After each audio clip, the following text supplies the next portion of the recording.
ఓం శ్రీ గురుభ్యో నమః. శ్రీ రమణ సద్గురుదేవాయ నమః. ఈ రోజు మనం భగవాన్ అనేక సార్లు ప్రశ్నలు అడిగిన వారందరి మధ్య ఎక్కువగా ఇష్టంగా చెప్తున్నటువంటి గ్రంథం అది కైవల్య నవనీతం. ఆ గ్రంథాన్ని మనకి చేతనైనంత వరకు చెప్పుకుందాం. చాలా అమృతోపమానమైన గ్రంథం అది. దాన్ని చెప్పుకునే అవకాశం భగవాన్ మనకు కలిగించారు. శ్రద్ధగా విందాం. లోతుల్లో తీసుకువెళ్తూ ఉంటుంది ఈ గ్రంథం.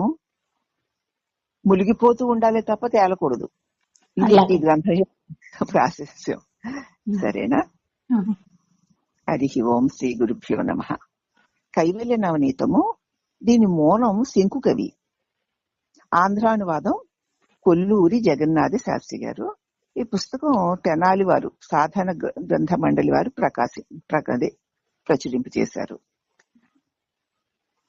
ఈ కొల్లూరి జగన్నాథ శాస్త్రి గారు భగవాన్ శ్రీ రమణ సద్గురు పాద పద్మాలకి ఈ గ్రంథాన్ని అర్పిస్తున్నారు. శ్రీ కైవల్య నవనీతమును గ్రంథమును శ్రీ తాండవరాయ స్వామి అనువారు తమిళమును రచించారు. దానిని శ్రీ రామానంద సరస్వతి స్వాముల వారు ఆంగ్లంలో అనువదించారు. నేనుపై ఆంగ్లానువాదమును దానితో పాటు శంకుకవి విరచిత కైవల్య నవనీతమును సంస్కృత గ్రంథమును చూచి ఆంధ్రమున అనువదించను. ఈయన ఈ జగన్నాథ శాస్త్రి గారు ఈ గ్రంథాన్ని కైవల్య నవనీతాన్ని తాండవరాయ స్వామి వారు తమిళంలో రాసిన దాన్ని, దానికి రామానంద సరస్వతి ఇంగ్లీష్ లో రాసిన దాన్ని, దానిలో ఈ ఇంగ్లీషు అనువాదంలో తీసుకుంటూ దాంతో పాటు శంకుకవి గారు రచించిన కైవల్య నవనీతం అనే సంస్కృత గ్రంథాన్ని కూడా తీసుకుని ఇది తెలుగులో అంటే ఆంధ్రంలో అనువదించాను అంటున్నారు. శ్రీ భగవాను రమణ మహర్షుల వారు ఈ కైవల్య నవనీత మండలి విషయములను పదే పదే తమ సంభాషణలందు ఉదహరిస్తూ ఉండడం మనం గమనించవచ్చు. నేను నా కుతూహమును అనుసరించి ఈ అనువాదం రాశాను. ఇది వారి అనుగ్రహ ఫలితమే అంటూ శ్రీ కొల్లూరి జగన్నాథ శాస్త్రి గారు ఈ గ్రంథాన్ని శ్రీ రమణుల వారికి పాదపద్మాలకు సమర్పిస్తున్నారు. దీన్ని అనువాదం చేసిన ఈ రచయిత గారి మాటలు విందాం. నాకు సంస్కృత భాషా జ్ఞానం సులభమైన గ్రంథాలను అర్థం చేసుకోవడం వరకే ఉంది, కానీ తెలుగు భాషలో ఉత్కృష్ట రచనకు తగిన పాండిత్యం లేదు. కానీ కైవల్య నవనీతము మూల గ్రంథమునందలి విషయము మిక్కిలి ప్రశస్తమైందిగా తోస్తోంది. నాకు సంస్కృతం వచ్చు, కానీ ఏదో చిన్న చిన్నవే తప్ప దీని తెలుగు భాషలో రచించడానికి కావాల్సిన పాండిత్యం లేదు నాకు. ఈ కైవల్య నవనీతం యొక్క మూల గ్రంథంలో విషయాలు మిక్కిలి గొప్పదిగా తోచాయి. సంస్కృత భాష తెలియని వారు, ఆధ్యాత్మిక విషయ అభిలాష కలవారు చాలా మంది ఉన్నారు. మనలాంటి వాళ్ళే, మనకి సంస్కృత భాష రాదు కానీ ఆధ్యాత్మిక విషయ అభిలాష ఉంది కదా. అంటే మనలాంటి వారి కోసమే ఈ రచన చేశాను అంటున్నారు ఆయన. పారిభాషిక పదములను నాకు తెలిసిన వరకు వివరించి రాశాను. నా రచన పండితులకు ఆవశ్యకం ఉండదు. గొప్ప గొప్ప పండితులు రచనతో పని ఉండదని నాకు తెలుసు, కానీ తెలిసిన పెద్దలు దీన్ని చదువుట గనక తటస్థిస్తే నాబోటి రచయితలకు స్వాభావికంగా వచ్చిచుండు పొరపాట్లను క్షమించి సరిదిద్దాలని కోరుకుంటున్నాను. గొప్ప గొప్ప పండితులకు దీన్ని చదవలసిన అవసరం లేదు, గాని ఒకవేళ వారు ఎప్పుడైనా చదివితే దీనిలో ఉన్న లోపాలని సవరించమని కోరుతున్నాను అన్నారు వినమ్రంగా ఆయన. కోరిన తోడనే ఆముఖమును రాసి ఇచ్చినటువంటి శ్రీ నిర్వికల్ప ఆనంద స్వామి వారికి కృతజ్ఞతాపూర్వక నమస్కారాలు. ఆధ్యాత్మిక గ్రంథ ప్రచారములే ప్రధాన లక్ష్యంగా పెట్టుకున్న శ్రీ బులుసు సూర్యప్రకాశ శాస్త్రి గారు కైవల్య నవనీతాన్ని తమ సాధన గ్రంథ మండలిలో ప్రకటించుటకు అంగీకరించినందుకు శ్రీ శాస్త్రి గారికి కూడా నా కృతజ్ఞతలు చెప్పుకుంటున్నాను అన్నారు ఈ రచయిత. ఈ శ్రీ నిర్వికల్పానందుల వారు ఆముఖాన్ని రాసి ఇచ్చారు. నేను నిర్వికల్పానంద స్వాములు వారు చెప్తున్నారమ్మా. 1942 ప్రాంతంలో మొదటి తడవగా చెర్నపురి మొట్టమొదటిసారి చెన్నపురికి వెళ్ళినప్పుడు అక్కడ ద్రావిడ భక్తులు తాము కైవల్య నవనీతాన్ని మీరు చూశారా అని అడిగారు నన్ను. చూశాను, ఇంతకంటే తేలికైనటువంటి సీతారామాంజనేయ మన పద్య గ్రంథం మన తెలుగు వారికి ఉంది కదా అన్నాను. నేను చూచిన కైవల్య నవనీత పదకావ్య ఆంధ్ర గ్రంథము 2 సంపుటాలుగా విశేష అర్థాలతో 1900 సంవత్సరంలో వెలువడి ఉంది. ఆయన చూసిన కైవల్య నవనీతం 1900 సంవత్సరంలో వెలువడి ఉండింది. 1930 వరకు దీన్ని తెలుగునాట ప్రచారం ఉంది. 1930 వరకు కూడా తెలుగుదేశంలో ఆ కైవల్య నవనీతి యొక్క ప్రచారం ఉండేది. ఆ తర్వాత ఇక ప్రతులు లభించలేదు. ఈ తాండవరాయ గ్రంథమును అనుసరించి తెలుగు పుస్తకాలు రాయబడ్డాయా లేక కేవలము నామసామ్యమేనా అన్న విషయంలో నిర్ధారించడం నాకు నా జ్ఞాపక శక్తికి మించింది. తర్వాత మళ్ళీ 1930 తర్వాత ఇంకా గ్రంథాలు లేవు. ఆ గ్రంథం లేదు, తెలుగులో రాసిన గ్రంథం. అంత ఈ పుస్తకాన్ని తాండవరాయల వారు రాసిందేనా మళ్ళీ ఇంకెవరైనా రాసిందా అన్న సంగతి నేను గుర్తు పెట్టుకోలేకపోతున్నాను. రామానందుల ఆంగ్ల అనువాదంలో నేను చూచి ఉన్నాను. ఆ వరవడిలో కొల్లూరి జగన్నాథ శాస్త్రి గారు దీనిని తెలుగు రూపము దిద్దుటలో కృతకృత్యులయ్యారనే చెప్పాలి. రామానందుల వారి ఆంగ్ల అనువాదాన్ని చూశాను. తర్వాత దీన్ని జగన్నాథ శాస్త్రి గారు తెలుగు చేసిన దాన్ని కూడా చూశాను. చక్కగా శాస్త్రి గారు దీనిలో కృతకృత్యులయ్యారని అనిపిస్తోంది నాకు. వ్యాసవాణిని అనుసరించి శంకరుల భాష్య ప్రకరణ గ్రంథాలను పెక్కింటిని రచించి ఉండిరి. వ్యాసుడు చెప్పిన బోధనను అనుసరించి శంకరుల వారు భాష్య ప్రకరణ గ్రంథాలు చాలా రాశారు. వ్యాసుడు చెప్పిన వాటిలోనే శంకరుల వారు రాశారు.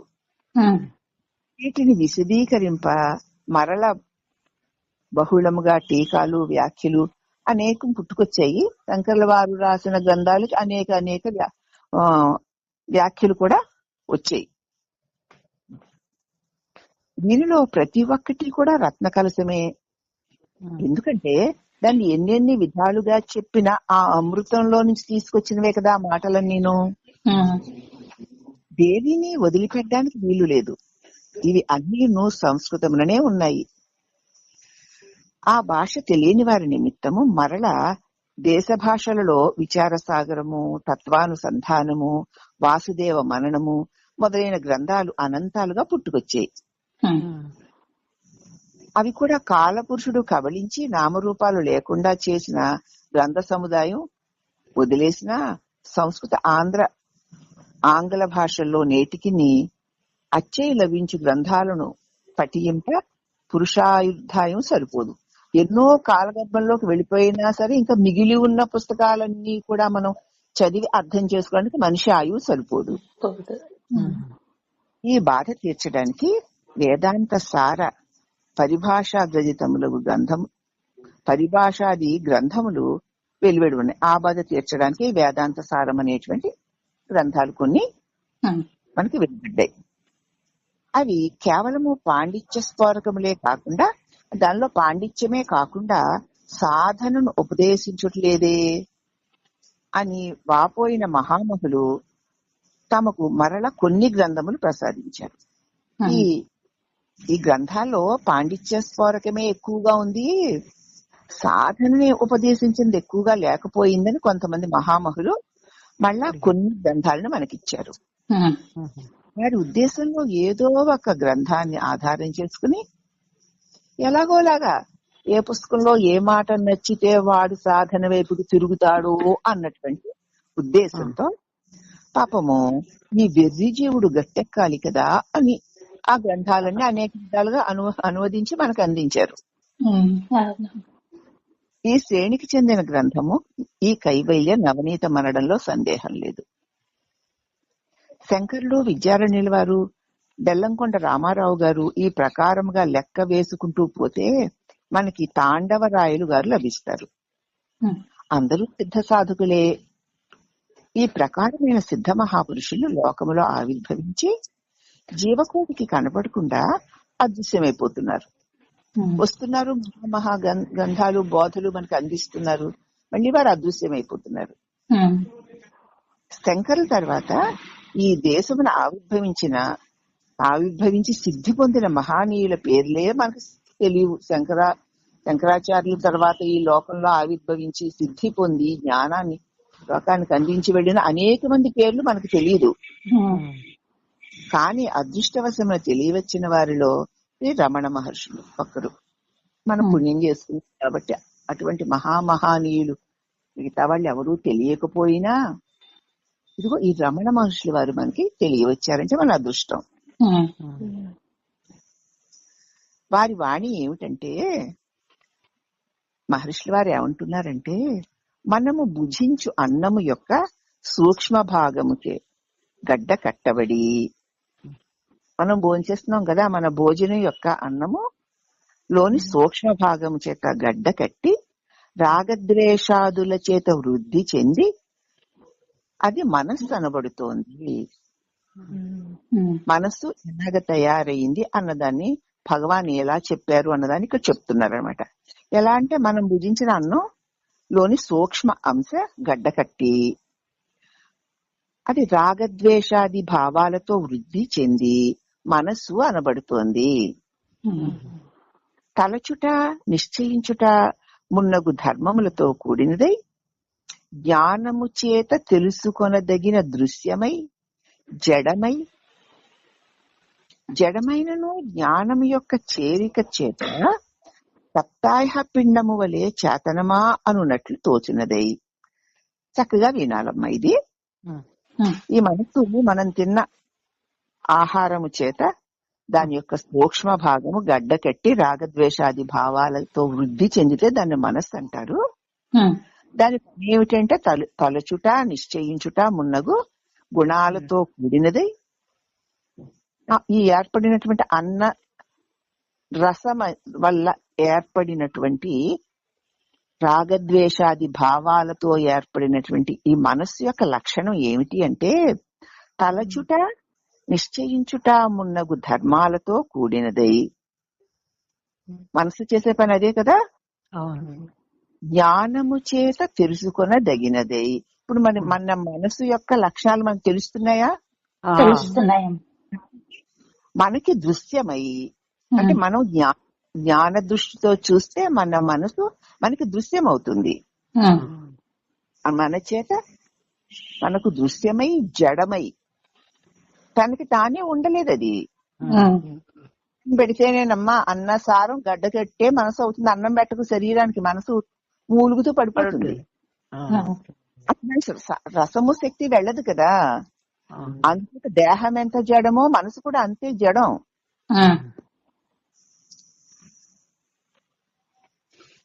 కాబట్టి రాగద్వేషాలు వృద్ధి చెందు తలచుట నిశ్చయించుట మున్నగు ధర్మాలతో కూడినదై జ్ఞానము చేత తెలుసుకొనదగినదై దృశ్యమై జడమై జడమే అయినను అది జడమే అయినను జ్ఞానము యొక్క చేరిక చేత సప్తాయ పిండము వలె నిప్పులో వేసిన ఇనప గుండు వలె. నిప్పులో వేసిన ఇనప గుండుకి నిప్పు లక్షణాలు వచ్చినట్లు ఈ మనస్సు జడమే అయినను జ్ఞాన సన్నిధాన బలము చేత సప్తాయ పిండములాగా అదే చైతన్యవంతము శక్తివంతము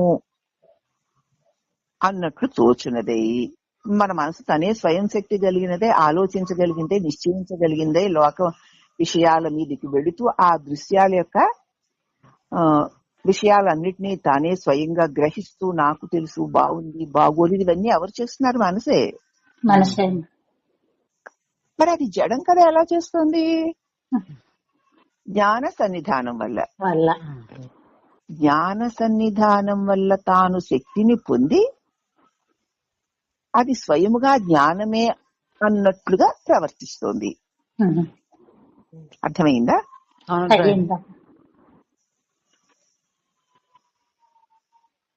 చేతనమేమో అన్నట్లు తోస్తున్నదే పరిచ్ఛిన్నమై అనిత్యమై అది పరిచ్ఛిన్నమై ఉంది, అనిత్యమై ఉంది, అవయవ ఆకారముతో ఉంది. లక్క బంగారము మైనముల వలె పరిణామములు చెందుతోంది. లక్క రకరకాలుగా వేడి వల్ల మారుతుంది, బంగారము అంతే, మైనము అంతే కదా. మైనాన్ని వేడి రకరకాల రూపాలు చేసుకోవచ్చు, బంగారాన్ని వేడి చేసి రకరకాల రూపాలు చేసుకోవచ్చు. అలా చైతన్య సన్నిధానంలో శక్తిని పొంది లక్క బంగారంలాగా రకరకాల రూపాలుగా మారుతుంది. చూసావా మరి ఎంత చిత్రం. నిప్పు వల్ల అవి రకరకాల ఆకారాలుగా తయారు చేసుకోవడానికి వీలవుతుంది. అలాగే జడమైన ఈ మనస్సు జ్ఞాన సన్నిధానం వల్ల రకరకాల ఆకారాలను కలిగి ఉన్న దాని వలె మార్పులు చెందుతూ సర్వతత్వాత్మకమై చక్షురాది ఇంద్రియాలకు నేత్రాది సాధనంలాగా హృదయ కమలమును స్థానముగా గలదై హృదయమందు ఉంటూ చక్షురాది ఇంద్రియాలకి చూడడానికి కన్ను, వినడానికి చెవి మొదలగు సాధనాల్లాగా ఉంటూ హృదయ కమలమందు స్థానము కలదై జీవుడికి ఉపాధి అయి ఆయా విషయములను నేను తెలుసుకుంటున్నాను అని భావించి అనుభవించున్నదే మనస్సు అనబడుతుంది. చక్కగా అతి స్పష్టంగా మనసు యొక్క స్వరూపాన్ని నగ్నంగా చేసి చూపించారు మనకి. ఎలా ఎలా ఎలా ఎలా ఏర్పడింది, దాని స్వరూప స్వభావాలు ఏమిటి, దాని సత్తా ఏపాటిది అని. మరి దాని గురించి ఇంత ఇలా తెలిసిన తర్వాత దాని ప్రలోభానికి ఎవరైనా పడతారా? మనసు ఇదే మనసు. ఇప్పుడు మనసు అంటే ఇది అని తెలిసింది కదా మనకి, బాగా తెలిసింది. ఈ మనస్సే సర్వతత్వాత్మకమైన జీవ ఈశ్వర జగద్రూపమై ఉండడం చేత ఈ మనసే అన్ని తత్వాలతో కూడిన జగత్తు, జీవుడు, ఈశ్వరుడు అయి ఉండడం చేత ఇది ఎప్పుడు జ్ఞానమును కొని ఆత్మాకారమును పొందుతుందో అప్పుడే సమస్తమును బ్రహ్మమగునట్టి కైవల్యము అని చెప్పబడుతుంది. కైవల్యము అదే ఎప్పుడనమాట ఈ మనస్సు సర్వతత్వాత్మకమై జీవేశ్వర జగద్రూపమై ఉంది. మనసే జీవుడుగాను ఈశ్వరుడుగాను జగత్తు రూపంలోనూ ఉంది. ఉండటం చేత ఇది ఎప్పుడు తనకు ఆధారమైన జ్ఞానమును చేపట్టి దేని వల్ల తాను చైతన్యాన్ని పొందుతోందో దానిని గ్రహించి ఆత్మాకారమును పొందుతుందో, కేవల జ్ఞానమే అయిపోతుందో అప్పుడే సమస్తమును బ్రహ్మము అగునట్టి కైవల్యము అని చెప్పబడుతుంది. అప్పుడు ఇక ఈ నేను నాది అనే అడ్డు తొలగిపోవడం చేత కేవలము సమస్తము బ్రహ్మమే అయిన కేవలత్వమైన కైవల్యము చెప్పబడుతుంది. దాన్ని కైవల్యం అంటారు. కైవల్యం అంటారు. ఎలాగ దేన్ని అంటారో తెలిసింది కదమ్మా. ఇది ఇప్పుడు మనస్సు గురించి చెప్పినటువంటి ఈ మాటల్ని ఎవరి మట్టుకు వాళ్ళు విడిగా డైరీలో రాసుకోండి. అలా రాసుకున్నప్పుడు అస్తమానం వినడానికి కుదరకపోతే మనస్సు అనేసరికి దాని ప్రభావానికి లోనవ్వకుండా మీరు రాసుకున్న మాటల్ని చదువుకోండి. అప్పుడు మనసు యొక్క స్వరూప స్వభావాలు తెలిసిపోతాయి. అప్పుడు దాని వలలో పడి కొట్టుకుపోయే అల్పల్ప లక్షణం వదిలిపెట్టబడుతుంది. ఇప్పుడు మనస్సు తన మూల మీద అని దేనివల్ల మనసుకు అసలు చైతన్యమే లేదు కదా. చైతన్యం లేని మనసు దేనివల్ల చైతన్యాన్ని పొందుతోందో దానిని ఆశ్రయించినప్పుడు సమస్తము బ్రహ్మమే, నేనంటూ ప్రత్యేకంగా ఏదీ లేదు అనునట్టి కైవల్యము అనబడుతుంది. దాన్నే ఈ విషయమునే ఇదిగో ఈ కైవల్య నవనీతము వివరిస్తోంది. మరి ఇంత గొప్పదానని స్వరూపాన్ని పొందాలనే ఆర్తి గల వారికి అందించడానికి ఈ గ్రంథాన్ని మనకి అందిస్తే దాన్ని మనం చెప్పుకోకుండా ఎలా ఉండగలం? అందుకే మన ఈ ప్రయత్నం. కాబట్టి ఈ విషయాన్ని కైవల్య నవనీతము వివరిస్తోంది కాబట్టి దాన్ని గుర్తు పెట్టుకుని ఈ గ్రంథాన్ని చదవాలి. మనసు యొక్క స్వరూప స్వభావాన్ని బాగా గుర్తు పెట్టుకుని ఈ గ్రంథాన్ని చదవాలి. ఈ విషయమునే ఇంతకంటే సంగ్రహంగా నేను ముక్తి ఎప్పుడు పొందుదును, ఈ విషయాన్ని ఇంతకంటే సంగ్రహంగా నేను ముక్తిని ఎప్పుడు పొందుదును అను ప్రశ్నగా, నేను అనగా మనస్సు అంటే అహంకారం, నేను అంటే మనసు యొక్క తలంపే కదా, దాన్నే అహంకారం అంటాము. నేను ముక్తిని ఎప్పుడు పొందుదును అని ప్రశ్నించగా, నేను పోయినచో అని సెలవిచ్చి ఉన్నారు రామకృష్ణ పరమహంస. నేనుని వదిలేస్తే ఉన్నది ముక్తే. నేను పోయినచో అని సెలవిచ్చి ఉన్నారు రామకృష్ణ పరమహంసల వారు. వ్యాస శంకర విద్యారణ్యాది గురు పరంపర రాశీర్బలమున వ్యాసుడు, శంకరుడు, విద్యారణ్యాది గురు పరంపరల ఆశీర్వాద బలమున సర్వజీవులకు కైవల్యము హస్తామలకము అగుగాక.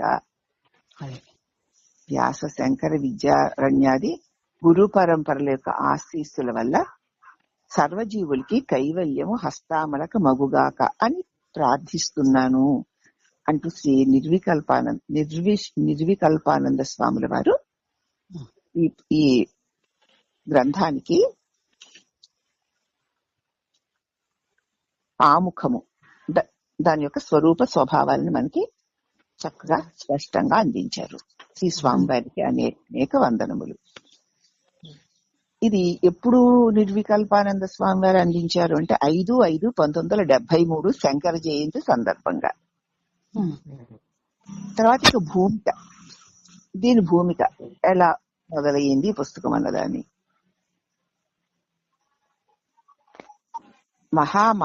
మహామహోపాధ్యాయ శ్రీ ఎన్ఎస్ అనంత కృష్ణ శాస్త్రి, కలకత్తా విశ్వవిద్యాలయం, ఆయన చెప్తున్నారమ్మా దీని గురించి. కైవల్య నవనీతము ఈ గ్రంథము బహుకాలము నుంచి ద్రవిడ భాష యందే ప్రచారము పొంది ఉన్నది. చాలా కాలంగా తమిళ భాషలో గొప్ప ప్రచారాన్ని పొంది ఉంది. అత్యంత ప్రాచీన ద్రవిడ భాష యందు నిష్ఠాతులగు వారి వల్లనే ఇది పఠన పాఠన యోగ్యంగా ఉండి అభ్యాస ప్రసంగముల చేత ఇది ఆత్మానంద అనుభవ కారణంగా ఉండేది. ప్రాచీన కాలం నుంచి ద్రవిడ భాషలో గొప్ప నిష్ణాతులైన వారు దీన్ని పఠిస్తూ, దాని అధ్యయనం చేస్తూ, అధ్యాపన చేస్తూ, అభ్యాసం చేస్తూ, ప్రసంగముల ద్వారా దీన్ని చెప్పుకుంటూ ఆత్మానంద అనుభవాన్ని పొందుతూ ఉండేవారు, పొందించబడుతూ ఉండేది. బాగా నిష్ణాతులైన వారు, సాధనలో నిష్ణాతులైన వారు దీన్ని అలా అలా కైవల్య నవనీతాన్ని చెప్పుకుంటూ ఆనందిస్తూ ఉండేవారు. అలాగే అధ్యాత్మ చింతన కలిగిన వారు ఎవరైనా ఈ కైవల్య నవనీతమును అధ్యయనము చెయ్యనిచో స్వానుభూతి మార్గము నుంచి తప్పుదోవ పడతారని మా విశ్వాసం. అధ్యాత్మ చింత కలిగిన వారు ఎవరైనా సరే ఈ కైవల్య నవనీతాన్ని అధ్యయనం చెయ్యకపోతే తమ స్వానుభూతి మార్గం నుంచి తప్పుదోవ పడతారు అని మా విశ్వాసము. కైవల్య నవనీతము అనగా అతి గంభీరము, క్షీరాబ్ది సమానము అగు కైవల్య శాస్త్రమును మధించుట చేత భగవద్ అనుగ్రహము వల్ల భక్తుల కొరకు ప్రసాదింపబడిన కైవల్య నవనీతమే ఇది. అంత గొప్పది. అతడికి మామూలు సాధకులకి కైవల్య నవనీతం అంటే అతి గంభీరమైనది. క్షీరసాగరాన్ని మదించగా వచ్చిన అమృతం లాంటిది ఇది. అట్టి ఈ శాస్త్రాన్ని మళ్ళీ మళ్ళీ చదువుతూ శాస్త్రంలోని అంతరార్థాలని గ్రహిస్తూ గ్రహించిన దాన్ని అనుభవిస్తూ మాటి మాటికి అంటే తరచడం వల్ల వెన్న పడినట్లు, క్షీరసాగరాన్ని తరచడం వల్ల అమృతం ఉద్భవించినట్లు, ఇదిగో భగవద్ అనుగ్రహము వల్ల భక్తుల కోసము ఈ కైవల్య నవనీతము అందింపబడింది. వారే తరిచేసి ఆ అమృతాన్ని మనకి అందించారు. ఈ నవనీతము మరల మరల ఉపయోగింపబడకపోయినను అది కేవలము నవనీత భావనావస్థ అందే కాక మృతావస్థ యందు కూడా సర్వదా నవనవముగానే ఉంటుంది. అది ఆ నవనీతం ఇక నవనీతమే. సరే, ఈ నవనీతాన్ని మళ్ళా ఎవరైతే ఉపయోగించుకుంటారో దాని రుచి పెరుగుతూనే ఉంటుంది దాని మీద. ఒకవేళ ఉపయోగించుకోలేకపోయినా కూడా నవనీతమే. శ్రీ శంకుకవి విరచిత కైవల్య నవనీతమునకు శ్రీ అనంతకృష్ణ శాస్త్రి గారి చేత సంస్కృతంలో రాయబడిన భూమికకు ఆంధ్ర అనువాదం ఇది ఇప్పుడు మనం చదువుతున్నది. శంకుకవి గారు రాసినటువంటి కైవల్య నవనీతానికి శ్రీ అనంతకృష్ణ శాస్త్రి గారి చేత సంస్కృతంలో రాయబడింది అనమాట. నవనీతమే కైవల్య నవనీతం. ఇది మామూలు నవనీతం కాదు. నవనీతం అనేసరికి వెన్న అనేసరికి మజ్జిగ అనేసరికి చిలకడమని అవన్నీ కనిపించకూడదు మన బుద్ధికి. మనసు ఎలా ఏర్పడిందో తెలిసింది గనక మనస్సుని మధిస్తూ పోతే మనస్సుకి ఆధారమైన నిజసారమైన నవనీతం అందుతుంది అని అర్థం. అవునమ్మా, అది అందుచేతనే గ్రంథకారుడు ఈ నవనీతమందు ప్రస్తావనలో 6వ శ్లోకమునందు కైవల్య సర్పి అనియు 7వ శ్లోకమునందు కైవల్య పూర్వ నవనీతమనియు వర్ణించారు. సర్పి అన్న నవనీతమన్న వెన్నన్న ఒకటే. ఇప్పుడు ఈ గ్రంథరత్నమును ప్రకాశింపచేయుటకు దీక్షాబద్ధులకు ప్రకాశక ప్రవరులు ఆనందానుభవ ఆసక్తులుగాను సంస్కృత భాషా అభిజ్ఞులు అగు భారతీయుల నందరిని రుణగ్రస్తులు చేసేశారు. ఇంత అమృతాన్ని మనకు అందించి ఈ గ్రంథాన్ని చేయడానికి దీక్షాబద్ధులై ఈ ప్రకాశక ప్రవరులందరూ కూడా ఆనంద అనుభవ ఆసక్తులమైన మన వంటి సంస్కృత భాష ఆసక్తులను సంస్కృత భాష అభిజ్ఞులకు భారతీయులకి సంస్కృత భాష అంటే ఎంతో ఇష్టము. అటువంటి వారందరినీ కూడా రుణగ్రస్తుల్ని చేశారు. ద్రవిడ భాష ఎందుగల కైవల్య నవనీతం యొక్క కర్త తాండవ మూర్తి స్వామి అని ఆ గ్రంథమునందు రాయబడింది. తమిళ భాషలో కైవల్య నవనీతాన్ని తాండవమూర్తి స్వామి రచించారు అని తెలుస్తోంది. దాని వ్యాఖ్యాతకారులు తాండవమూర్తి స్వామి సంస్కృత భాష యందు అతి నిపుణులు అని కూడా రాశారు. అప్పటి నుండి అనగా బహుకాలం నుంచి కైవల్య నవనీతము సంస్కృత భాష యందు కూడా వర్తించుచున్నదని తెలియచున్నది. కానీ ఆ సంస్కృతకర్త ఎవరు? సంస్కృత భాషలో బాగా పండితుడైనటువంటి తాండవమూర్తి స్వామి దానిని తమిళంలోకి అనువదించారు అని ఉందమ్మా. మరి ఆ సంస్కృతకర్త ఎవరో తెలియదు. ఆయన గురువు ఎవరు, అది ఎలాంటి పుస్తకము, ఈ విషయం ఇప్పటి వరకు అంధకార పదమునందే ఉండిపోయింది. తాండవమూర్తి స్వామి సంస్కృత గ్రంథం నుంచి తమిళంలోకి అనువదించారు కదా, మరి ఆ సంస్కృత గ్రంథాన్ని ఎవరు రాశారు అన్నది వివరంగా ఎవరికి తెలియలేదు. ఇప్పుడు ప్రదీపరత్నము ఈ పుస్తకము ప్రకాశింపబడుచుండట చేత అట్టి అంధకారము అస్తమించింది లేండి.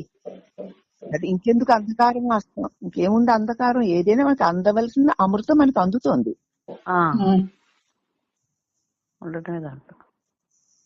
ఇదే మనకి మహదానంద కారణం. ఈ సంస్కృత భాషా గ్రంథకర్త శ్రీ శంకుకవి అని ఈ గ్రంథమందలి అంతిమ శ్లోకంలో ఉంది. మహాఫలం శంకుకవే రియం కృతిర్ మహాత్మానం కర్ణవ తంతసా మియాత్ అని వచనంలో తెలియబడుతుంది. ఇంతకు పూర్వ శ్లోకాలయందు కృష్ణానంద యతీశ్వరో విజేతే కృష్ణ ప్రబోధాకర అనేది వచనమును అనుసరించి కృష్ణానంద సరస్వతి గ్రంథకర్త యొక్క గురువు గారు అని నిశ్చయింపబడుతోంది. ఈ తాండవమూర్తి గురువు గారు కృష్ణానంద సరస్వతిట. బహుశా ఆయన రాశారేమో అనుకోవాలి మనం. మరైతే కృష్ణానంద యతీశ్వర్లు ఎవరు అను విషయం ఇప్పుడు చెప్పలేము. కానీ విమర్శకుల యొక్క సౌకర్యార్థము ఇంతవరకు సూచించకు వీలు. విమర్శకులు ఎవరైనా అడుగుతారేమో అంటే ఇంతవరకు చెప్పగలం అంతే.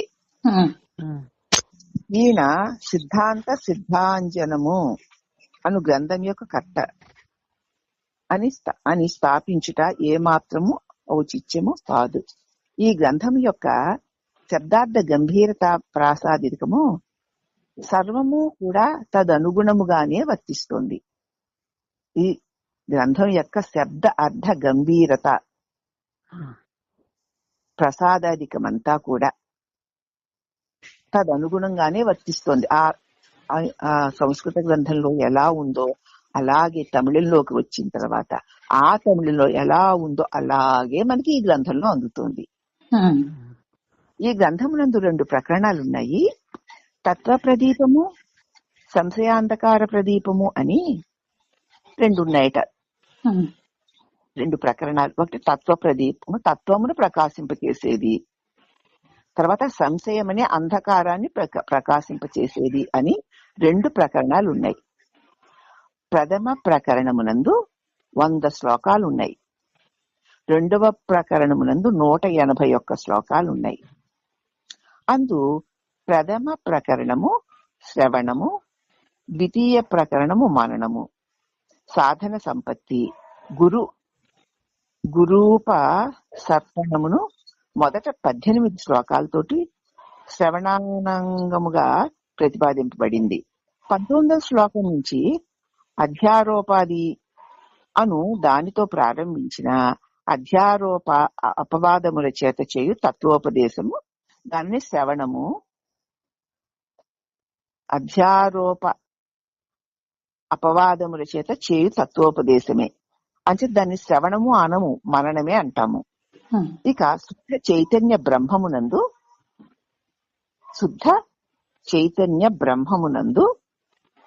స్థూల సూక్ష్మ కారణ శరీరములకు వ్యష్టి రూపముల యొక్క ఆరోపణ చేత జాగ్రత్త స్వప్న సుషుప్తి అవస్థ ఆపన్నుడగు జీవుడు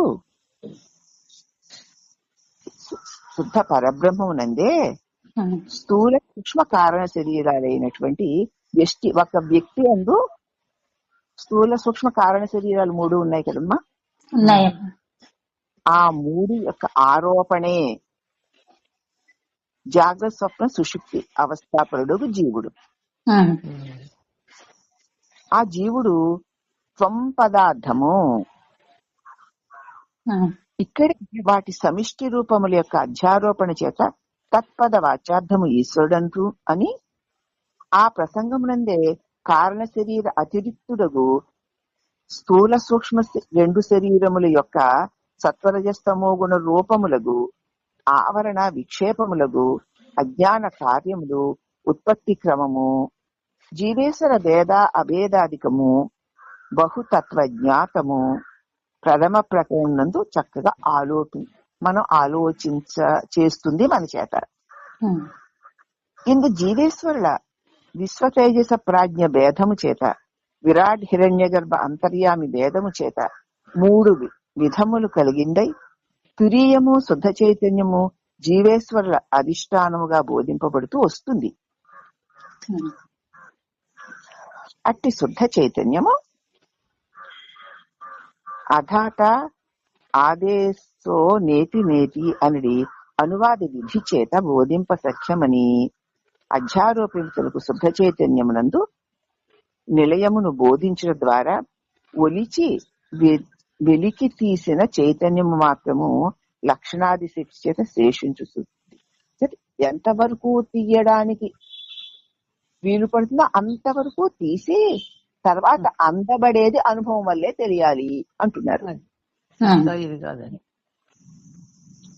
తత్వమసి మహావాక్యం బోధించును అనిను మహావాక్యార్థోపదేశం కూడా ఈ ప్రకరణం నందు సమాప్తి చేస్తారు. మొదటిది కనుక ఈ ప్రకరణము శ్రవణ పరము అని చెప్పారు. విని ఎంతవరకు విని నీవు తెలుసుకోగలవు అంతవరకు చెప్పి విన్న దాని వల్ల నీకు కలిగిన దానికి చెప్పడానికి వీలు లేదు, అనుభవమే అని. ఈ ప్రసంగమునందే గ్రంథకారుడు ఘటగత జలాకాశ మేఘాకాశ మేఘగత జలాకాశ భేదాల చేత చతుర్విధ ఆకాశాలు ప్రక్రియందువలే చతుర్విధ జీవ ప్రకారాలు పంచదశి ప్రకరణాది గ్రంథాల నుంచి సంగ్రహింపబడ్డాయి. అతి సూక్ష్మములకు అద్వైత సిద్ధాంతముల యొక్క గ్రహణ ధారణల యందు వేదాంతసార పంచదశి ప్రకరణాది బహుతర గ్రంథాల యొక్క అధ్యయనము చేత సంభావ్యమానముగు సర్వము కూడా అతి సరళము గంభీరార్థ బహుళము సరళంగానూ ఉంది, బహుళమైన గంభీర అర్థాలతోటి కూడి ఉదాహరణ శతముల చేత కూడా పరిపోషింపబడుతున్న కైవల్యను, దానికి అనేక అనేక వందల కొద్ది ఉదాహరణలు కూడా చెబుతూ పోషింపబడుతున్న కైవల్య నవనీతము యొక్క అధ్యయనము చేతనే కలుగుననుట అతిశయోక్తి కాదు. ఈ కైవల్య నవనీతం ఇంత ఇలా వివరించి చెప్పడం చేత ఆ కైవల్య నవనీతం పొందగలుగుతాము. ఈ విధముగా స్థాళీపులాక న్యాయము చేత ప్రథమ ప్రకరణమును గురించి కొద్ది మాత్రం చెప్పబడింది. ప్రథమ ప్రకరణం ఇలా ఉంటుందమ్మా, చదవడానికి వెళుతున్నారు కదా, దానిలో ఇవి ఉంటాయని ముందు చెప్తున్నారు అన్నమాట మనకి. ఇక ద్వితీయ ప్రకరణాన్ని గురించి కొద్దిగా సూచిస్తాను. శ్రవణము చేత అజ్ఞాన మాత్రము నిరసింపబడునని ప్రథమ ప్రకరణములకు తత్వ ప్రదీపము అని నామకరణం చేశారు. శ్రవణము చేత అజ్ఞాన మాత్రము నిరసింపబడుతుంది. శ్రవణం వల్ల అజ్ఞానమంతా అజ్ఞానాన్ని నిరసించవచ్చు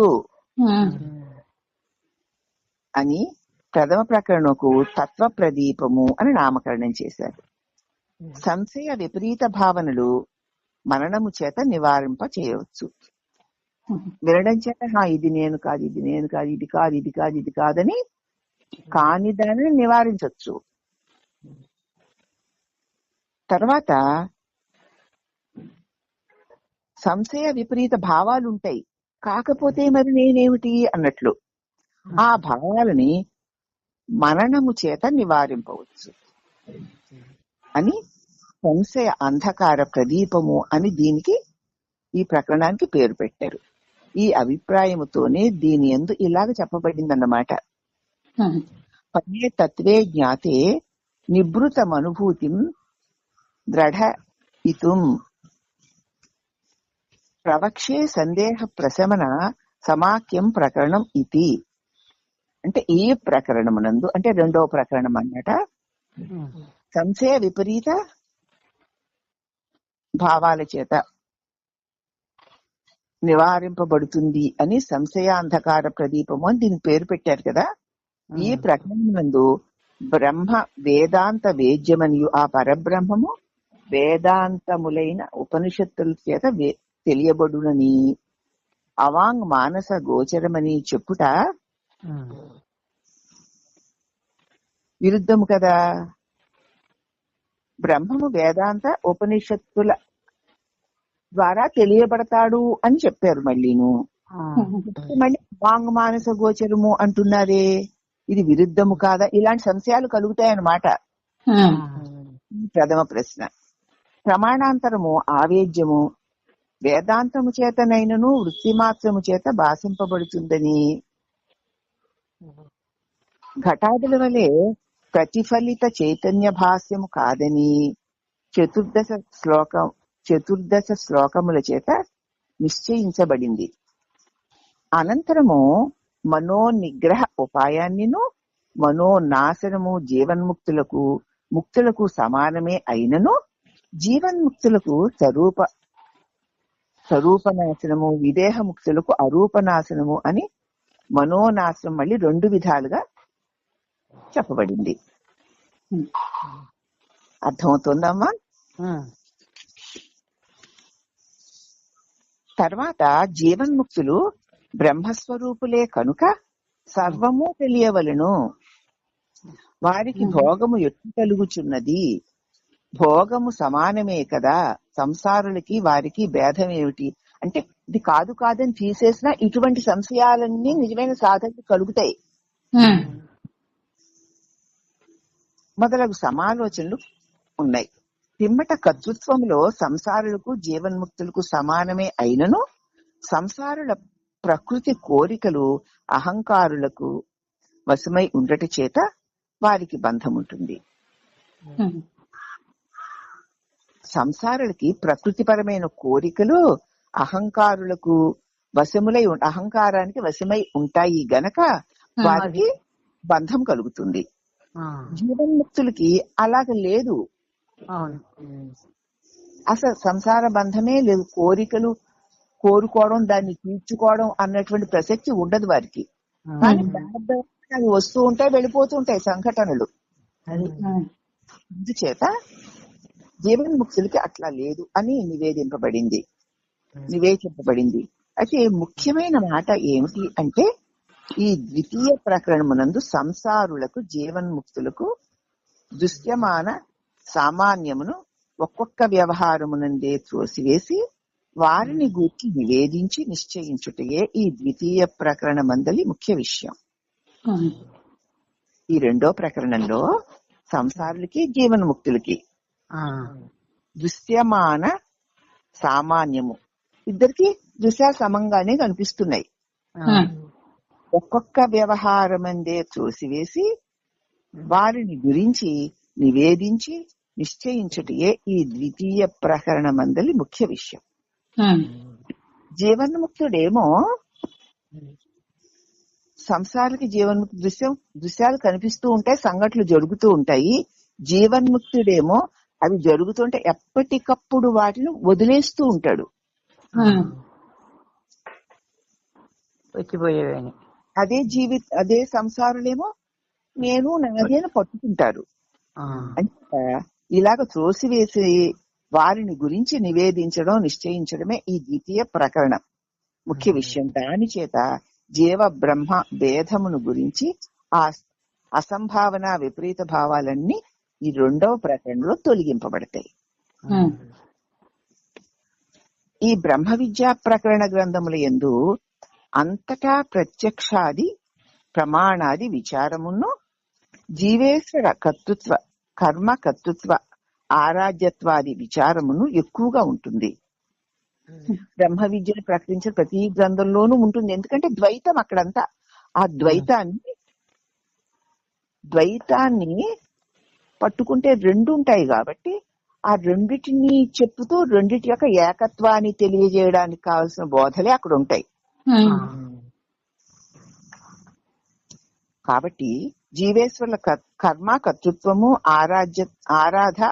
ఆరాధ్యత్వాది విచారము ఎక్కువగా ఉంటుంది. కానీ అవన్నీ బ్రహ్మ విద్యకు పూర్వ అంగభూతములు. బ్రహ్మ విద్య స్వరూపాన్ని తెలుసుకోవడానికి ముందు ఇవన్నీ ఉంటాయి. ఇవన్నీ ద్వైతం అంతా ఉంటుంది. ఈ ద్వైతం ఒక్కొక్కటి చేసుకుంటూ వచ్చినప్పుడే ఇదిగో ఇక్కడ మనకి బ్రహ్మ విద్యను పొందే అర్హత కలుగుతుంది. బ్రహ్మ విద్యను పొందడానికి గతంలో చేసుకుంటూ వచ్చినటువంటి మెట్లు వంటివి అవన్నీను. పూర్వాంగభూత విచారములు. బ్రహ్మ విద్యాంశతను ఎక్కువగా చెప్పడం లేదు ఇక్కడ. ఈ కైవల్య నవనీతమునందు కేవలము బ్రహ్మ విద్యాంశభూత విచారణ మాత్రమే వివరింపబడింది. ఈ పుస్తకంలో బ్రహ్మ విద్య అంశాభూతమైన విచారణ చెప్పబడింది. కనుక కైవల్య శాస్త్ర అంశయందు విశేషము లేకున్నను ఇతర ప్రకరణముల యొక్క పూర్వోత్తర అంగజాత బాహుల్యము వల్ల కైవల్య శాస్త్రము వాటి యందు మిశ్రితముగా కలిసి ఉంది. కన్ఫ్యూజ్ అయిపోతూ ఉంటారనమాట. ఈ కైవల్య నవనీత గ్రంథము మాత్రము కేవలము బ్రహ్మ విద్యా ప్రకరణ. మిగతా శాస్త్రాల్లో అది ఇది ద్వైతం ఉంది కదా, దీనిలో అది ఉంది కదా, ద్వైతం లేకుండా అద్వైతం ఎట్లా ఉంటుంది, ఉన్నది ఇలా రకరకాలుగా ఉంటాయి. కానీ ఈ కైవల్య నవనీత గ్రంథము కేవలము బ్రహ్మ విద్యా ప్రకరణమే, బ్రహ్మ విద్యనే చెప్తుంది. నీవు ఈ బ్రహ్మ విద్యను ఆమూలాగ్రముగా గ్రహించినప్పుడు ద్వైతమా అద్వైతమా అన్నటువంటి భ్రమ నీకే తొలగిపోతుంది అంతే. దాన్ని సూచిస్తుంది గ్రంథం.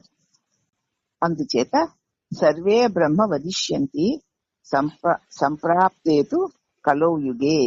ఈ వచనానుసారం సర్వే బ్రహ్మ వదిష్యంతి సంప్రాప్తేతు కలౌ యుగే. ఈ వచనానుసారము బ్రహ్మ విద్యా ప్రకరణము దురుపయోగము కానీయరాదు అనే నీతిని అనుసరించి ద్వితీయ ప్రకరణమునందు సంసారి, జీవన్ముక్త, విదేహముక్తల విశేషాలు చక్కగా ప్రతిబింబడ్డాయి. అట్లే ఈషణాత్రయము,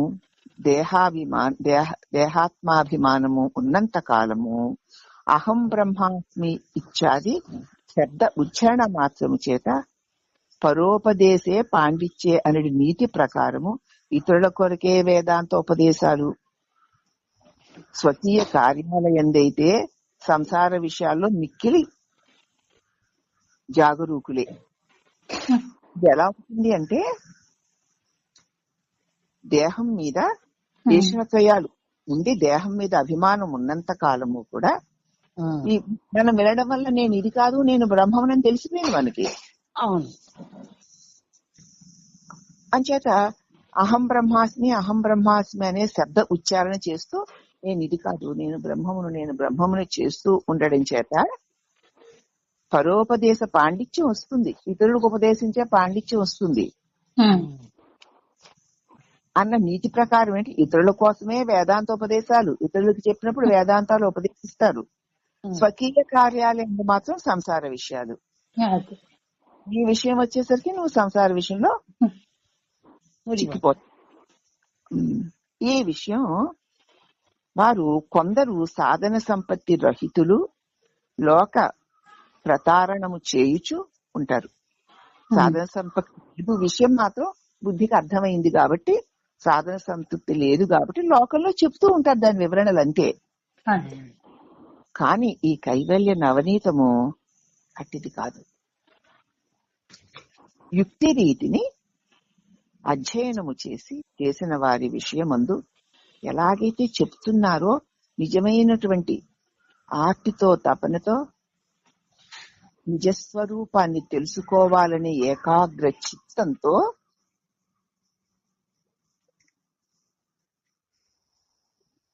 యుక్త రీతిని అధ్యయనము చేసిన వారి విషయమందు మాత్రము ఆ మాటలు అర్థవంతాలుగా. అలాగ ఏకాగ్ర చిత్తంతో అది తప్ప అన్యమంతటినీ కూడా తృణీకృతము చెయ్యగలిగే స్వరూప ఆసక్తి కలిగిన వారి విషయం కాదు చెప్తూ ఉంటారు. ఊరికే విషయాలను తెలుసుకుని ఇంత గొప్ప అంత గొప్ప, భగవంతుడు ఇంతవాడు అంతవాడు అని చెబుతూ వాళ్ళు ఆచరణ చేయవలసి వచ్చినప్పుడు దాన్ని ఆచరించకపోయిన వారందరూ వేదాంతుల్లాగే చెప్తూ ఉంటారు, అహం బ్రహ్మాస్మి అంటూ ఉంటారు. కానీ ఈ కైవల్య నవనీతము యుక్తి రీతిని అధ్యయనము చేసిన వారి విషయమందు పైన చెప్పిన మాటలు అర్థవంతాలు కావు. కొన్ని మనమేలే, మన పట్ల కాదది. మనం తో తపనతో నిజమైన స్వరూప నిష్ఠ ఎందు ఉండడానికి అంతర్ముఖమవుతున్న వారికి కాదు పైన చెప్పిన మాటలు అని సాదరముగా సూచిస్తున్నాను. నేను వాళ్ళ కోసం చెప్పట్లేదు. నిజమైన ఆర్తులైన తపనతో కూడిన సావధాన చిత్తులై స్వరూపమునందు దృష్టి పెట్టు వినువారికి చదువువారికి కాదు నేను చెప్తున్నది. అలా కాకుండా బుద్ధి యందు మాత్రమే గ్రహించి దానిని ఇతరులకి చెబుతూ తమ ఆచరణలో పెట్టుకోని వారి సంగతి గురించి చెప్పాను. అదంతే తప్ప ఇటువంటి బుద్ధిమంతులైన వారికి కాదు. ఇక తుది మాట ఏంటంటే, పరోపదేశ పాండిత్య నీతి చేత అన్యుల వలన తాము మోసపోకుండా ఉండగోరు వారికి ఈ కైవల్య నవనీత ప్రకరణము విశేషముగా స్వానుభవ ఐక్య శరణముగా తప్పక ఉపయోగపడుతుంది.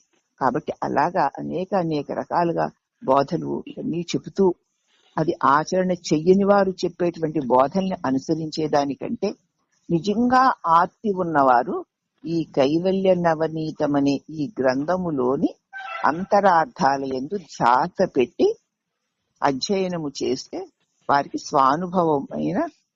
స్వానుభవైక శరణము తప్పకుండా లభిస్తుంది. ఈ గ్రంథరత్నము యొక్క భాషా సౌష్ఠవము, శయ్యాబద్ధ మాధుర్యము, ద్రాక్షాపాకమును, స్వానుభవిక వేద్యమును, సర్వాంగ సుందరము అగు ఇది ఎవ్వరో స్వానుభవిక నిధానులకు మహాత్ములు రచించినదని తెలుస్తుంది. ఈ గ్రంథం చదువుతుంటే ఈ గ్రంథంలో ఉన్న భాషా సౌష్ఠవం, ఆ శయ్యాబద్ధమైన మాధుర్యం ద్రాక్షాసారంలాగా స్వానుభవైక వేద్యమై సర్వాంగ సుందరమగు ఇది ఎవరో నిజముగా స్వానుభవమును పొందిన మహాత్ములు రచించింది అని తెలుస్తోంది. అందుచేత పై మిడిమిడి జ్ఞానాలు చెప్పి అనేక మంది చెప్తూ ఉంటారు. అదే ఇదే కదా అదే కదా అనుకోకండి. నిజమైన ఎవరికుందో వారిని స్వానుభవాన్ని పొందిన వారు అందిస్తున్న అమృతపు నిధి కైవల్య నవనీతం. నీకే గనక నిజంగా నీ స్వరూపం పొందాలనే తపన గాఢంగా ఉంటే ఈ గ్రంథాన్ని అనుసరిస్తే చాలు. శంకుకవి నామము చేత ప్రసిద్ధమైనటువంటి గ్రంథకారులు కూడా కేవలము కృష్ణానంద యతీశ్వరుల యొక్క శిష్యులు మాత్రమే కాదు, వారు కూడా స్వయముగా మహాత్ములే అని చెప్పనొప్పును. స్వయముగా మహాత్ముడు కాబట్టి ఇంత గొప్ప గ్రంథాన్ని అనుభవానికి అందేలాగున ఆర్తులైన వారికి అందించాడు. కొందరు ద్రవిడ భాష యందలి కైవల్య నవనీతానికి, సంస్కృత భాష కైవల్య నవనీతానికి కర్త ఒక్కరే అని భావిస్తూ ఉంటారు. ఈ మతము అప్రమాణము. తాండవమూర్తి స్వామియే శంకుకవి కూడా అను మాట ఈ గ్రంథమునందు ఎక్కడా రాయలేదు. ఈ రెండిటి యందు సంస్కృత గ్రంథమే మూలము, ద్రావిడ గ్రంథము అనువాదమని మాకు తోచుచున్నది. సంస్కృత గ్రంథంలో నుంచి అనువదింపబడింది గానీ ఉంది. ద్రావిడ గ్రంథానికి వ్యాఖ్యాత శ్రీ అరుణాచల స్వామి అని అనుకొనుచున్నారు. దాని ప్రథమ శ్లోక ఉపక్రమణిక యందు ద్రావిడ కైవల్య నవనీత కర్త సంస్కృత భాష యందు కూడా విశేషముగా పండితులని రాశారు. అట్లు వర్ణించుట యందలి ప్రయోజనము ఆ తాండవమూర్తి స్వామియే ఉభయ భాషా గ్రంథముల కర్త అయి ఉండొచ్చు. ఏమో సంస్కృతాన్ని కూడా ఆయనే రాసి ఉండవచ్చు, లేదా సంస్కృత గ్రంథ దర్శనము చేత ద్రావిడమున అతడు ఆ గ్రంథము రచించి ఉండవచ్చు. సంస్కృత గ్రంథం శంకుకవి రచించారని ఉండుట చేత గ్రంథమును రెండు భాషల యందు ఒకరే రచించారు అండం చెల్లడం లేదు కనుక రెండవ పక్షమే పర్యవసానము. కొందరు పేర్లు వేరుగా కనబడుతూ ఉన్నను వారిద్దరూ ఒక్కరే అని కూడా అంటున్నారు. సంస్కృత కవి, తమిళ కవి ఒక్కరే అంటున్నారు. మాకు ఈ విషయమునందు అంత ఆగ్రహాలేమీ లేవు నాయనా, కనుక మేము కూడా వారి ఎలా అంటే అలాగే అంటే ఎవరైతే ఏమిటి మాకు అందించింది అమృతం కదా. ఈ గ్రంథకారులు మాత్రము స్వార్థ త్యాగులై ఉన్నారు. అతి ధన్యులు గుప్తముగా పడి ఉన్న ఇట్టి గ్రంథరత్నమును ప్రకాశింపచేయుట చేత వారు పండిత కులమునకు ఎంతయో ఉపయోగపడుచున్నారు. అంత గొప్పగా ఉన్నటువంటి అమృతపు నిధిని అందిస్తున్నారు కాబట్టి వారు పండిత కులమునకు ఎంతో ఉపయోగపడిన వారే ఉన్నారు అంటూ కలకత్తా మహా ఉపాధ్యాయ అనంత కృష్ణ శాస్త్రి గారు ఈ వివరణనంతటినీ కూడా మనం గ్రంథంలో ముందుకు వెళ్ళబోతున్నాం గనక దానిలో ఏది ఎలా ఉంటుంది, దాన్ని మనం ఎలా స్వీకరించాలి అన్నటువంటి వివరణంతా ముందు తయారు చేసి మనకి గ్రంథాన్ని అందించడానికి అనువుగా ఈయన మనకి ఈ విషయం అంతా చెప్పారనమాట. ఈ భూమికని మనం చెప్పారు. అంటే శ్రీ మహోపాధ్యాయ అనంత కృష్ణ శాస్త్రి గారికి అనేక సహస్ర కోటి వందనములు. ఇక మళ్ళీ ఈ చిన్న ముక్క ఈ రోజు చెప్పుకుని రేపు గ్రంథం మొదలు పెట్టుకుందాం. ఈ తెనాలి గ్రంథం ప్రచురించిన మండలి వారు ఉన్నారు కదా, వారి మాట. బ్రహ్మశ్రీ కొల్లూరి జగన్నాథ శాస్త్రి గారు అనువదించిన కైవల్య నవనీతము అను ఈ గ్రంథమును మండలిలో ప్రకటింపగలిగినందులకు మిక్కిలి ఆనందిస్తున్నాం. గ్రంథము ఆకారము చేత అల్పమయ్యి విషయము చేత అనల్పముగా అగుటయే దీనికి కారణం. ఆకారంలో చిన్నది కానీ దానిలో ఉన్న సారము అనల్పమై ఉంది. ఏ విషయమైనను అనుభూతితో అభివ్యక్తమైతే మనసుకు హత్తుకుంటుంది. ఏ విషయమైనా సరే అనుభవించి చెప్పినప్పుడు మనసుకి హత్తుకుంటుంది. అనుభూతి లేకుండా ఏదో విన్న తెలివితో చెప్తే ఆ పలుకులు తేజోరహితాలే చిలక పలుకుల్లాగా ఉంటాయి. అనుభవం లేదు, దాన్ని అనుభవించలేదు, కానీ వాళ్ళు విన్నారు, చదివారు. దాన్ని వాళ్ళు చదివిన జ్ఞానంతో చెబితే అవి ఎలా ఉంటాయి? తేజోరహితాలైన చిలక పలుకుల్లాగా ఉంటాయి. ఎంతో మంది పండితులు ఒక్కొక్క పుస్తకానికి అనేక వివరణలతో అలా చెప్పేస్తూ ఉంటారు. చాలా బాగుంటాయి మాట్లాడి.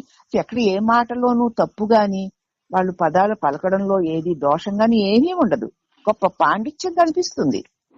కానీ ఎక్కడో చిన్న ఆ రసం కోల్పోయామేమో అనిపిస్తుంది. అది వింటుంటే హృదయం లోపల నుంచి తద అనుభూతి మనకి అందినట్లు ఉండదు. అవి ఏమిటనమాట? అనుభూతి లేకుండా శ్రవణజన్యమైన జ్ఞానంతో చెప్పువాని పలుకులు తేజోరహితములై చిలక పలుకుల్లాగా ఉంటాయి. అయితే శ్రీ జగన్నాథ శాస్త్రి గారు మహితులు.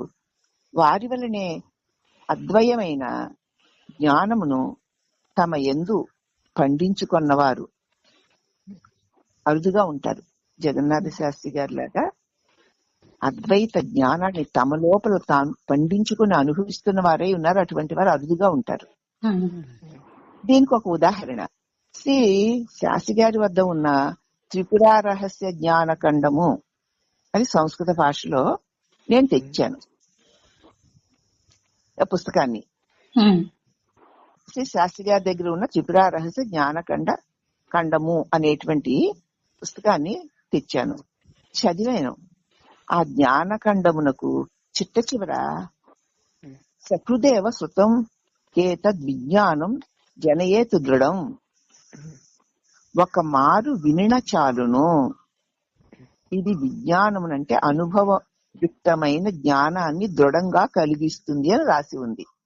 ఆ త్రిపుర రహస్య జ్ఞానంలో ఎవరిని రాసింటే ఒక్కసారి వింటే చాలు ఈ త్రిపుర రహస్యాన్ని.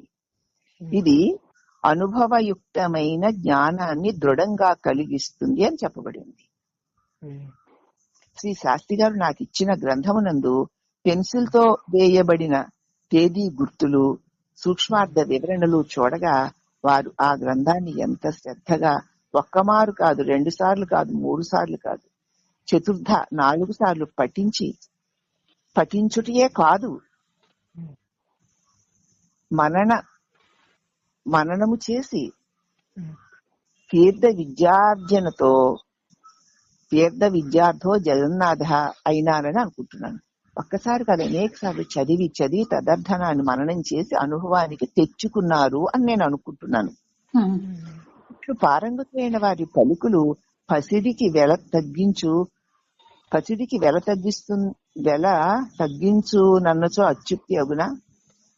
ఈయన మాటల ముందు బంగారం కూడా విలువలేందే. శ్రీ శాస్త్రి గారు సంస్కృత ఆంధ్ర గ్రంథములందు చక్కని పండితులు. వారు దురావగాహనముకు త్రిపురారహస్య జ్ఞాన కంఠమును ఆంధ్రానువాదము అచిరకాలంలోనే మా మండలిలో వెలువడబోతోంది. ఆయన రాసిందే. తేట తెనుగున పెట్టిన ధీస బుద్ధిమంతులైన వారు భగవంతుడైన శ్రీ రమణ మహర్షి చేత తరచూ ఉదహరింపబడుచున్న అనేకులకు మార్గదర్శకమైన సంస్కృతమున శ్రీ శంకు కవి చేత విరచితమైన ఈ కైవల్య నవనీతము అనువదించి అనువదించినారు అనగా విజ్ఞులెవ్వరును ఎవరికి ముదము కలగదు. అబ్బా, అంత గొప్ప కవి దీన్ని వివరించారు కదా అని తెలిస్తే విజ్ఞులైన వారు ఎవరు ఆనందించరు గనక. గ్రంథము దొడ్డది, అది అనువాదకులను గురించి మనవి చేసి కదా. ఈ గ్రంథము చాలా గొప్పది అనువాదకుని గురించి మనవి చేసి కదా. వారి అనుభూతి దానికి మించింది. అనువాదకు ఎంత గొప్ప గ్రంథాన్ని అనువాదకుడు ఎంత గొప్పవాడో చెప్పాను, కానీ ఆయన అనుభవం నేను చెప్పిన మాటల కంటే గొప్పది. సాధకులకి తమ సాధన పదమునందు తోచు చిక్కు సమస్యలకెన్నింటికో ఈ గ్రంథము సరళ సమాధానమును విప్పి చెప్పును. నిజమైన సాధకులకి తోచు ఎన్నో చిక్కు సమస్యలకి ఈ గ్రంథము చక్కటి సమాధానాలు విప్పి చెప్పును. పాఠకులకి చిక్కమైన మేలును చేకూర్చును. ఇట్లు బులుసు సూర్య ప్రకాశ శాస్త్రి గారు వ్యవస్థాపకులు, సాధన గ్రంథ మండలి వ్యవస్థాపకులైన బులుసు సూర్యప్రకాశ్ శాస్త్రి గారు. ఈ పుస్తకము ప్రమాదీనామ వసంతము తెనాలి 27/5/1979 ఈ పుస్తకం వెలువడింది. కాబట్టి కైవల్య నవనీతాన్ని చక్కగా ఎలా చదవాలి, దేనిలో ఏది ఉంటుంది, దాన్ని ఎట్టి అర్హత కలిగిన వాళ్ళు ఎలాగ స్వీకరిస్తారు.